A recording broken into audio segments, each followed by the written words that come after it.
بحر العلوم مولانا قاسم نانوتوی رحمت اللہ علیہ، جنہوں نے انگریز کے خلاف تحریک چلائی کہ جب تک اس ملک سے انگریز کو کھدیڑ نہ دیں گے اس وقت تک چین و سکون کا سانس نہیں لیں گے، انگریز کی جانب سے گرفتاری کا وارنٹ جاری ہوا، روپوش ہو گئے، چھتا مسجد میں رہتے تھے اور وہاں سے غائب ہو گئے۔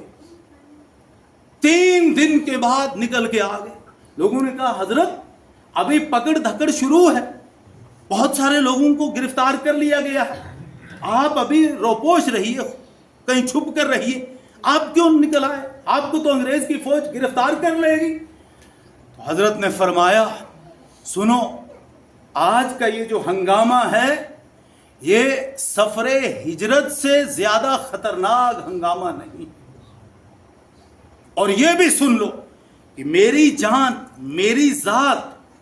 نبی علیہ الصلوۃ والسلام اور نبی کے یار غار ابو بکر صدیق رضی اللہ عنہ سے زیادہ قیمتی نہیں ہو سکتی ہے۔ جب میرے محبوب صلی اللہ علیہ وسلم شدید ہنگامے کے موقع پر اور ان کے یار غار ابو بکر صدیق رضی اللہ عنہ غار سور کے اندر سفر ہجرت کے موقع پر صرف 3 دنوں تک روپوش رہے، غار سور میں رہے، چوتھے دن نکل کے سفر شروع کر دیا، تو میں نانوتوی جو حضور کے امتی ہونے کا دعویٰ کرتا ہے، جو حضور کا ایک ادنا سا غلام ہے، تو میں حضور کی اس سنت کو کیسے ترک کر سکتا ہوں؟ اللہ اکبر۔ یعنی پریشانی، اضطرابی کیفیت ہے، دشمن تعاقب کر رہا ہے،